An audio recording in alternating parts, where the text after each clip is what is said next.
میرے ایک بہت ہی محترم جج صاحب نے 2-3 دن پہلے عطر من اللہ صاحب نے ایک تقریر کی، ایک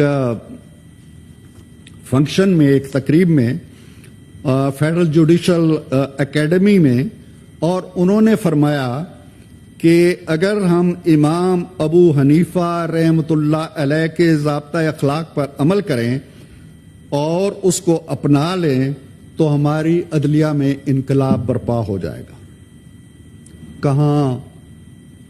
کہاں امام ابو حنیفہ؟ آپ تو کارنیلیس نہیں بن سکے، آپ تو بھگوان داس بھی نہیں بن سکے۔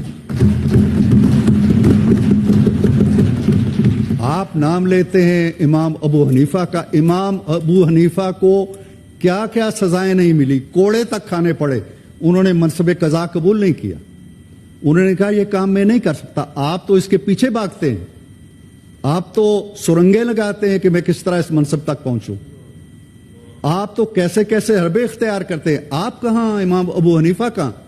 اور امام ابو حنیفہ نے جو ضابطہ اخلاق چھوڑا تھا اپنے طالب علموں کے لیے، انہوں نے کہا تھا تم میں سے بہت سے لوگ قضا کے منصب پہ بیٹھیں گے، لیکن ان چیزوں کا خیال رکھنا ہے تم نے۔ اور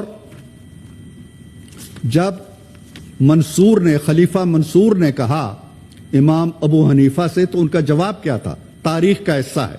آپ نے کہا کہ میں تمہیں بتا دوں، اگرچہ تم مجھ پر بھروسہ کر رہے ہو، میں اگر خوشی سے بھی یہ عہدہ قبول کر لوں تو بھی کوئی مقدمہ آیا تو تمہارے خلاف فیصلہ دینے سے گریز نہیں کروں گا۔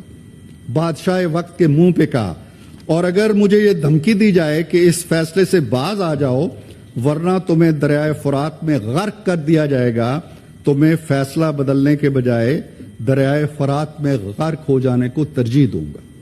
دس از امام ابو حنیفہ۔ کن کا نام لیتے ہیں آپ اپنے کردار و عمل کو دیکھیں، آپ اپنے اخلاقیات کو دیکھیں۔ امام ابو حنیفہ کا قول ہے کہ اگر جج غصے میں ہو تو اسے کرسی سے اٹھ جانا چاہیے اس وقت، اگر جج غصے میں ہو تو اسے فیصلہ نہیں کرنا چاہیے۔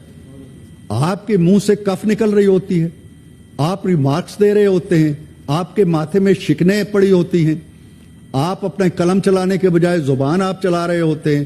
میں میڈم چیئر پرسن دعوے سے کہہ سکتا ہوں کہ اگر پچھلے 8-10 سالوں کے ان کے ارشادات آپ جمع کر لیں، ان کے ملفوظات جمع کر لیں، ان کے ریمارکس جمع کر لیں، تو جو PLD کی موٹی موٹی کتابیں ہیں نا فیصلوں کی، ان سے بڑی کتابیں مرتب ہو جائیں گی۔